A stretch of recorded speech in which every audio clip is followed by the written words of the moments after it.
Grillenmeier, Principal Technologist EMEA at identity security pioneer Semperis, discusses the reasons why Microsoft Active Directory can be particularly vulnerable to security breaches, and explains how its free Purple Knight AD security assessment tool helps end users to discover and understand these vulnerabilities and helps with remediation alongside other Semperis security solutions. Okay, so if we can start with this fairly simple question, the answer may not be so simple, is why is Microsoft Active Directory, why is it such a critical space at the moment? Why so important?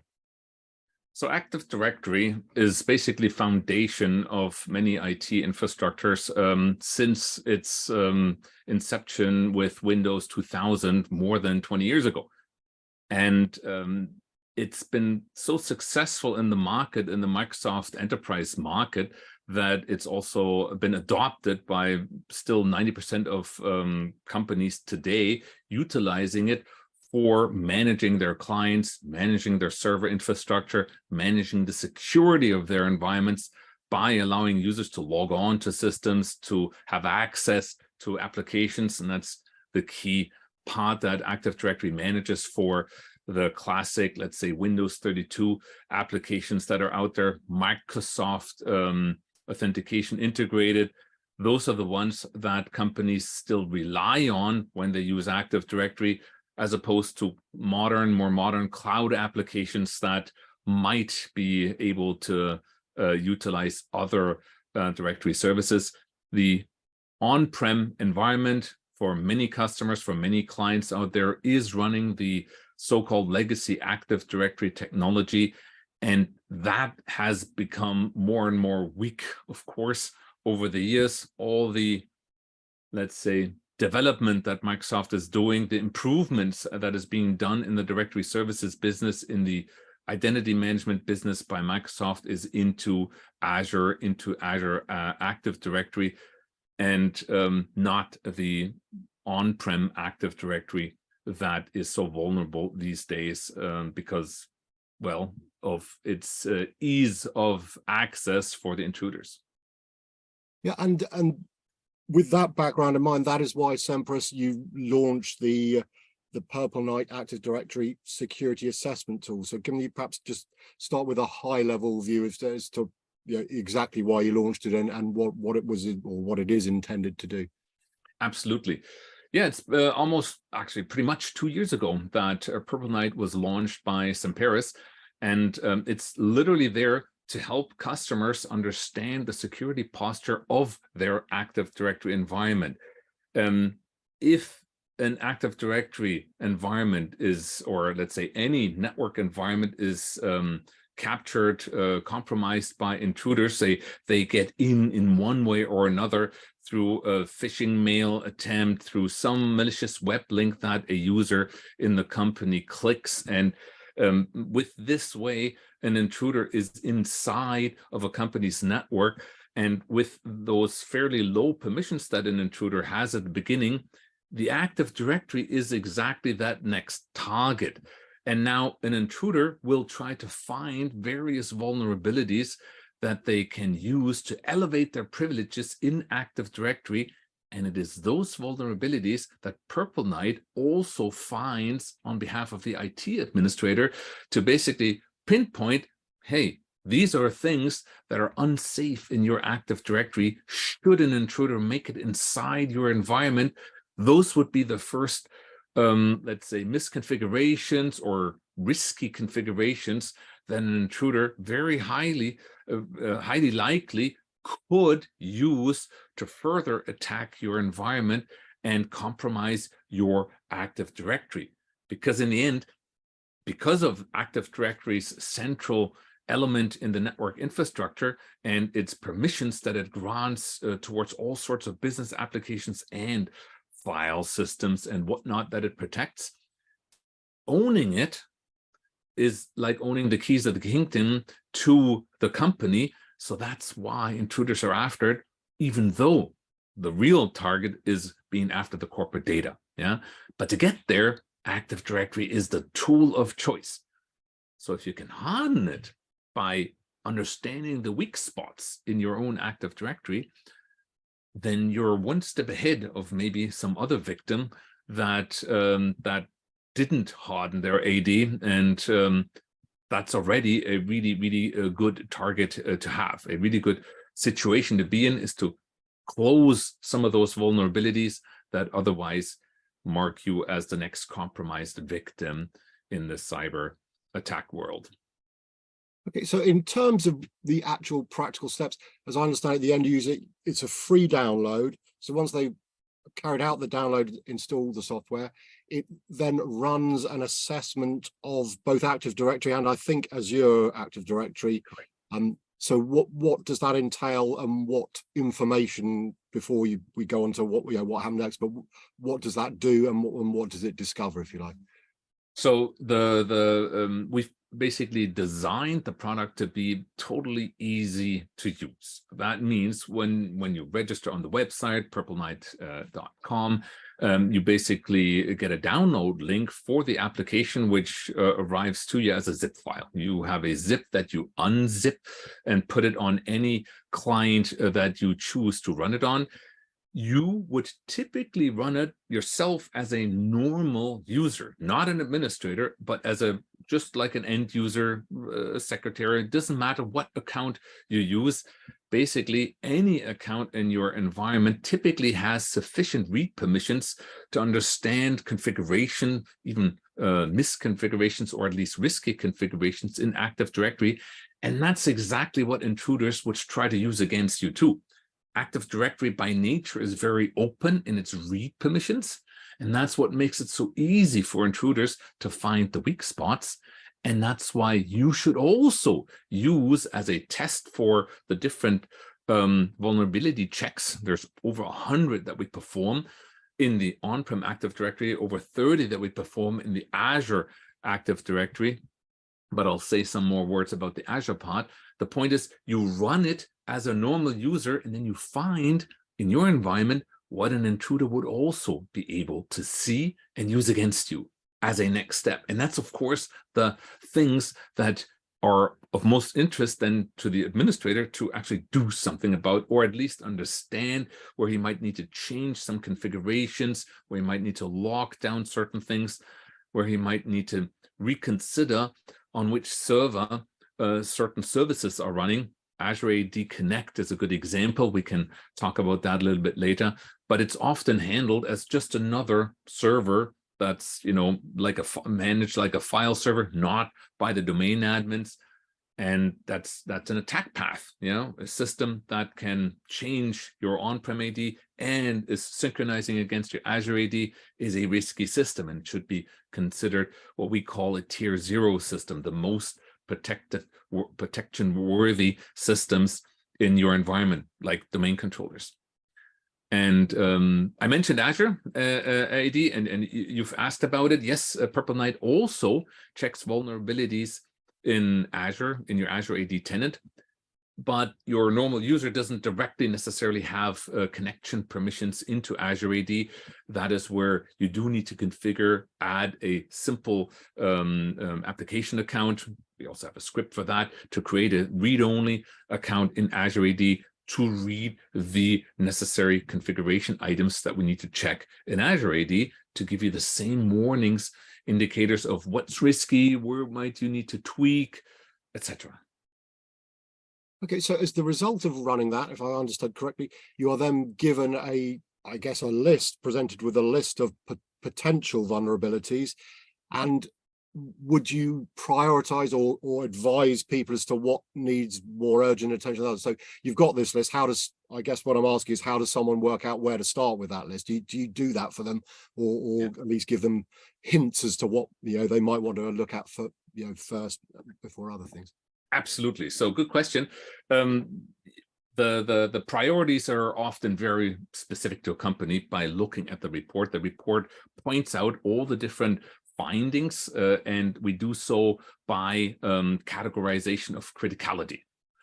Our let's say categorization of criticality, how easy an intruder could misuse a particular configuration to actually compromise your Active Directory. So we categorize by different let's say high-level categories in the sense of the different types of findings.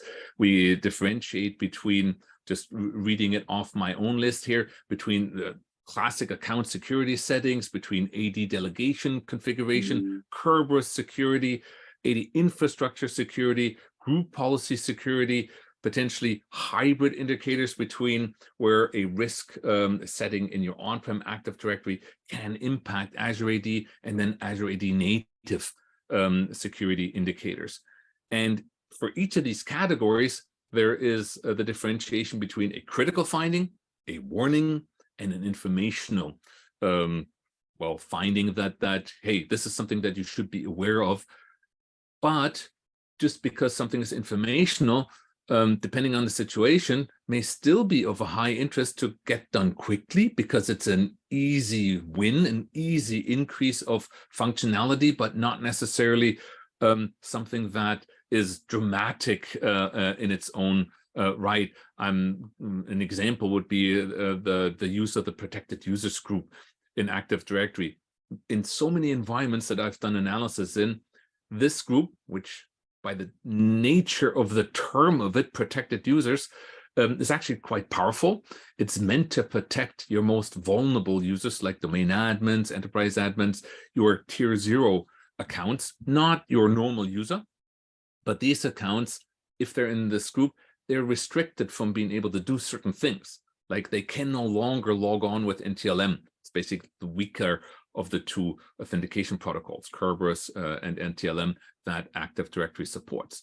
And putting users in that group restricts them from being able to authenticate through NTLM and having an NTLM hash that can easily be used for pass the hash attack. Yeah, so it's one protection mechanism that's actually quite powerful, but it's not an immediate thing that pops up as a critical. Yeah, so we often walk through with customers through the report and talk about action items, but in general, the most critical findings are the ones that one should have an immediate look at.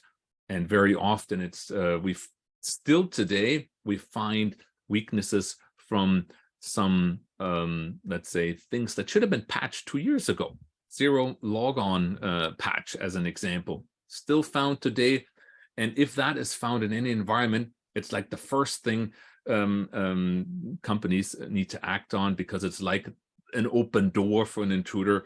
They basically change a password through, of course, a hacking mechanism, I should say an attacking mechanism, and they change the password of a domain controller to be all zeros. That's why it's called zero logon vulnerability. And they're they own that machine, a domain controller, then within minutes. So it's those are things that we point out. There's a description why it's of a high risk, how likely it can be misused, and that basically determines the criticality. And then also descriptions or tips on what to do about that vulnerability. And so lots of them, the critical ones, are actually easy to fix. Some are actually application specific. I'll give you another example. The printer spooler shouldn't be running on any domain controller. Last year, we've had the printer nightmare, let's say vulnerability being found. And it's one of those things that is, again, very easy to be used by intruders. So if we find the printer spooler running on domain controllers, of course, companies should act and disable it immediately. But if a company is actually hosting printers, misusing the domain controller as print servers, then they actually have to do a few more steps, like moving the print queues to other systems and not keeping them on the domain controller. So it depends on the company's situation if they can actually immediately make that configuration change in their Active Directory on their domain controllers, or if they have some other dependencies on their applications, on their services around them. So it's always individual what you can do, but the report is very clear. These are the risks of things that an intruder can immediately use in your environment. Do something about it, or I've seen this before too, at least accept that you have that risk. And that's, sort of laugh about this maybe, but that's also sometimes why we hear that some companies are hesitant to run these security checking tools, because now they know that they have vulnerabilities. I think you sort of semi-explained there as well, that not only do you produce this list and potentially guide people to the priorities for action, but you also give, I don't know whether is it hints, or will you actually talk people through resolutions, remediation actions as well? Is that part of the program, or is that something you sort of add on as a service, or what does the tool do? And it's not something that we do automatically, but of course we have our customers that we we are in direct interaction with, and then we do go through this with the customers to actually discuss what are the priorities to work through.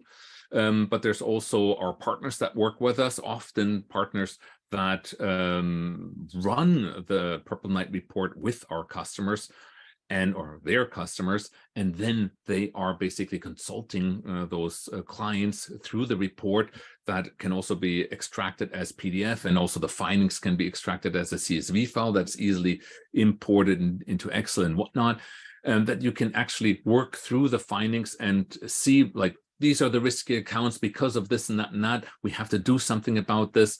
And often this is, if you take it serious, it is a little bit of a cleanup work. It's an effort. It's a project often. Yeah. So yes, in webcasts and in specific scenarios, we walk through the individual findings and give tips as to, like, what does this actually mean? Yeah. A lot of details they're understood by the experts, yeah, but some of the findings, we do try to describe it in understandable terms for, let's say, an IT admin. It's not something that somebody who doesn't know about Active Directory at all would necessarily understand, but an IT admin that runs the AD environment will often understand what the actual risk is. I'll give you another example.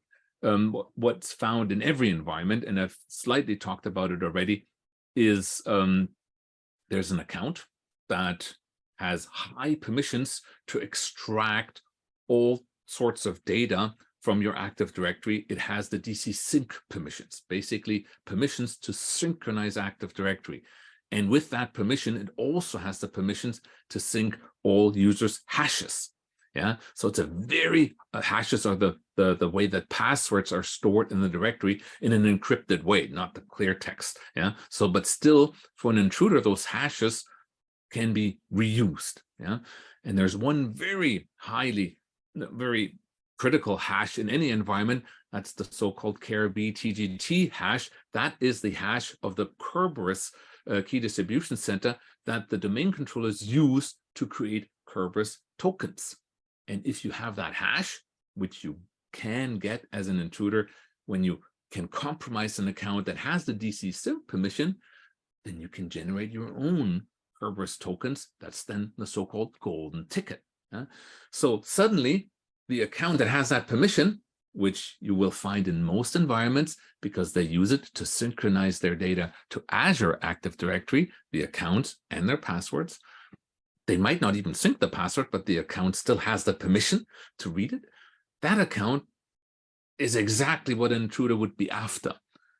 If the account now is used on, I call it like a simple file server, managed by your normal server admins, not your domain admins, that server admin may be less protected than your domain admin.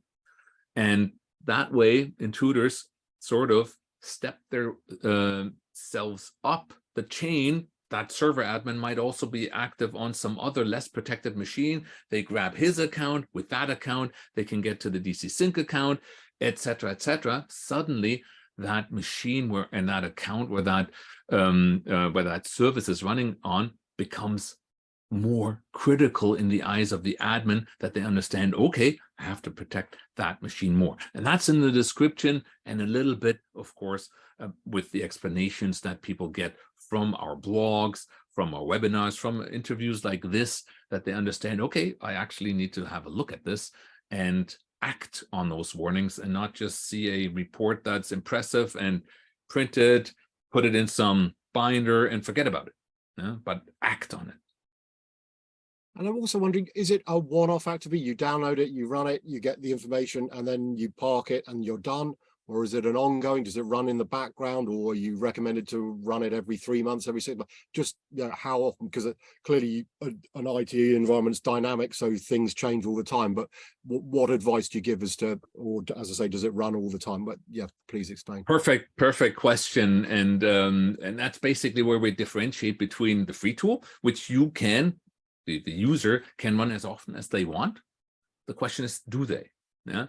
So if you choose to run such a tool once a week to make yourself feel good and monitor changes, security changes in your environment, first of all, you have to do that. Yeah, you could technically automate some of that, but it's still something that is challenging to perform on by yourself. Of course, to alleviate that challenge to run it manually, we do have a professional product, our Directory Services Protector, that does that continuously. And that's a big differentiation between the Purple Knight tool that you have to basically launch yourself and then go through the report. And you don't see basically the changes over time. But that doesn't mean that we're going to stop development of the tool itself. So there's going to be any user can immediately in the let's say menu of the tool, we've got a menu that where you can check for updates. So you can always see like a new version of the tool that might have new indicators in it, new features with specifically checks against Azure Active Directory. But that's an active task on behalf of the user that he has to check for that. The tool doesn't do that on self in the background. The user must launch it, check for updates, etc. And that's of course a big differentiation to our commercial tool, DSP, that does many more things, but also checks for those security indicators and some more than Purple Knight has on a continuous basis. Because as you say, rightly, Active Directory is a dynamic environment, and Azure AD the same way. You often have multiple administrators performing certain configuration changes that didn't necessarily look problematic, but in combination with other things might have led to opening a risk. And that's exactly what both Purple Knight and DSP finds for those that use them. Okay, and we'll come on just to the company's broader portfolio in a second, but just before we do, it'd be good to understand, and I suspect you won't want to name names because customers perhaps don't want to admit that they had problems that, before the solution, but are you able to share, at least in general terms, customer feedback and where you're aware that the product, the Purple Knight, has flagged up a potentially serious issue, and customers are therefore more than grateful to yourselves that the product has done what it should and helped them? Absolutely. I mean, I am of course cannot and won't share names because of course nobody wants to admit security vulnerabilities found in their environment. However, the customer feedback ever since its launch has been tremendous. We've started with something like 25, 30 indicators of exposure to be checked in the environment. And we basically have continuously upped the game on the capabilities of the tool by adding more than 100 checks in the meantime for on-prem Active Directory and more than 30 for Azure AD and growing. Yeah, because we have a research team checking this and checking, for new vulnerabilities. Our own, of course, we check the market for other findings and write indicators for that, and that's been extremely appreciated by customers that have been using Purple Knight, and we've been given active feedback. Why is this for free? Yeah, it's so valuable for me. Why is this for free? And actually, yes, it could easily be sold, but the point is, it's really good to have something that anybody can use and actually start to protect themselves, because Active Directory is vulnerable. We are proud to say that we are acting as a force for good in the Active Directory world. We help customers. Of course, there's that differentiation between the free products, We also have another free product, not just Purple Knight. And then the commercial products. Yeah, of course, customers see the value of actually checking and securing their Active Directory more professionally. Then they often come back to us. But even without our commercial tools, customers feel well helped through the use of Purple Knight. I mentioned the zero logon warning that we have seen in the wild with different customers, and they hadn't expected that. And yes, they had unpatched domain controllers, and we were able to prove to them that would have been your compromise in minutes when an intruder is in your environment. We've had feedback from very large customers that have also been performing the so-called 80 RAT services from Microsoft, their consulting services, and not blaming Microsoft in any way, but they also have some scripts that they check for certain things. Well, we found some other things that they didn't check, and they only realized that warning when they saw the check, basically a warning from us. And in this case, it was that their domain controller owner, the domain controller account was owned by a different user, because they've changed their provisioning. Yeah? They was a normal server administrator that had provisioned new domain controllers and brought it into the domain, and the domain admins started to promote it, but the owner was still that lower tier administrator and not the domain admins, as it should be for any domain controller in your Active Directory. Otherwise, it's another one of those bridges of a lower tier into a higher tier. And they hadn't noticed that before until they ran Purple Knight. So they were extremely grateful. Could give many of these examples where customers see clear value. Sometimes they then struggle that, of course, knowing about these risks is one thing, doing something about them, closing those gaps is a different thing. And some then do need external help to to close those gaps, and that's where our partners mainly come in. Okay, and in terms of the bigger picture, it'd be good to understand, before we finish, Semperis, your overall portfolio. Obviously, we've talked particularly about the Purple Knight, the free version, and then you offer a more sophisticated, if you like, professional version. But what other things you do? Where does what we've talked about sit within your overall portfolio? So with Purple Knight and think about this as the discovery phase in any Active Directory environment, for identifying threats, for identifying issues in that environment. That feature is also part of Directory Services Protector, but the Directory Services Protector, on top of what Purple Knight can do on scanning, besides having some extra checks that you cannot do with the free tool, because it might require the element of time, the differences and changes in the environment over time that we can monitor with a product that continuously runs, like with DSP. With DSP, we also monitor any change that occurs in the environment, literally every change of a group membership, of an attribute that's changed in the environment, and we can add warnings of, let's say, more static elements that you wouldn't typically change, like a domain admins group, or writing a SID history attribute to a user. Those things we're monitoring continuously and can add warnings and auto remediation to what could potentially be a malicious change automatically in DSP. So you have the whole history of all changes that occur in your Active Directory force in the DSP database. On top of that, an extension to do exactly the same in Azure, in Microsoft Azure tenant, in your Microsoft Azure tenant, to read all changes that occur in Microsoft Azure. Like I mentioned, that the same is true for the indicator of exposure checks, and we can undo those changes either automatically or as you see required, because somebody made a mistake. A script ran array and has caused damage in the environment that you can easily undo fully automatically with a DSP, both in the on-prem world and in the Azure world.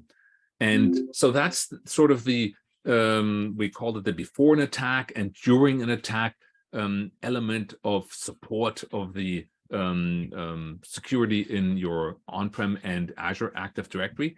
And then after the attack is the scenario of, let's just say, things have gone so bad that malware has made it into your environment and on your Active Directory domain controllers and has wiped out, encrypted the complete environment. Then companies are struggling to get their Active Directory up and running again as quickly as possible, malware free. And that is what we have Active Directory Force Recovery, our Active Directory Force Recovery solution, ADFR, for to do just that, because we back up the environment without actually backing up the operating system. We just back up the Active Directory data. It's a huge difference to what classic backup tools do. And then we can recover it on any clean new operating system, be it in the cloud, be it on-prem, in minutes versus hours, days, or even weeks that customers need to get an Active Directory back in a clean state. So those are our main products that we offer, plus, of course, that same protection in the Azure world. Okay, and maybe just before we close, in terms of the roadmap for the future, I'm sure there are things you're working on that are probably not for public consumption just yet until you're ready to launch. But are you able to give us any sort of hints or clues as to what areas you are looking at? Actually, for example, I'm thinking AI, machine learning in what you're doing might have more of a role to play in that you can learn environments and spot patterns and then flag things up. I mean, you may already be doing that, but just where you might be headed with the technology in your solutions.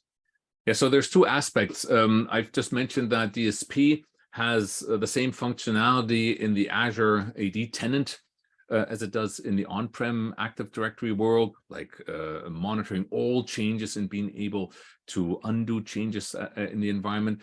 But in the end, Azure AD is just another directory that we plug in to our DSP solution. So we are looking at plugging in extra other directories. Think of Okta.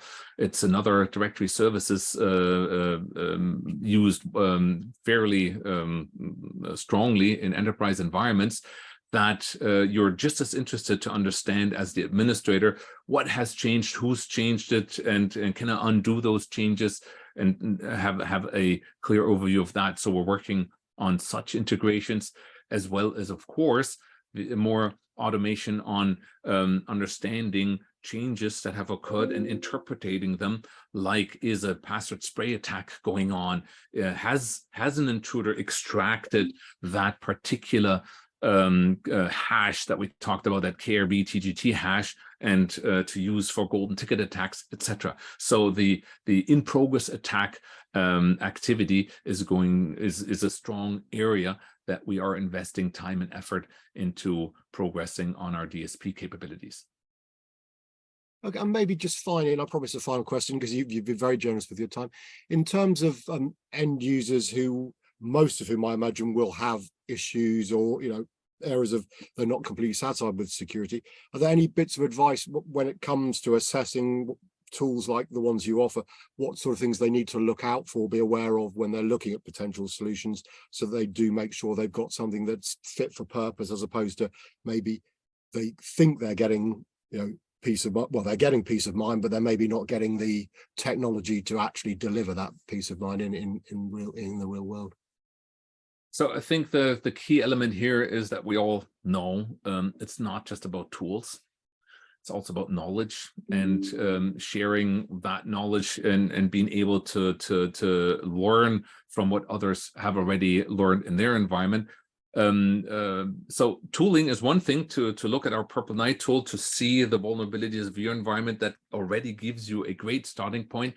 But then also our blog, Semperis blog, we have a plethora of information of additional things to know about Active Directory weaknesses, Azure AD weaknesses, that people should take care of and understand, and allow them to further harden their environment, to simply with the goal to make it harder for the intruders to take them down.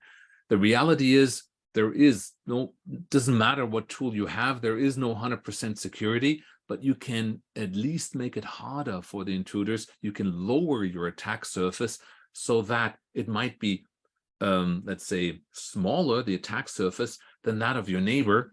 And so if it's easier for intruders to attack your neighbor, not to take that literally, but to attack some other victim, then it might have helped you to survive. Because if it's too hard for them to get through to you, because you've done some of that hardening, then you're already much better than many companies out there that don't take it serious enough. And that's the main advice that I give you, that it's not just about the tooling. Our tooling helps you to be protected, but it's also additional learning and doing some extra lockdown activities, just a way to be safer in your environment than other potential victims, will get you very far.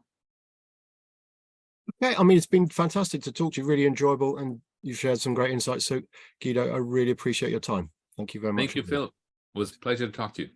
Thank you.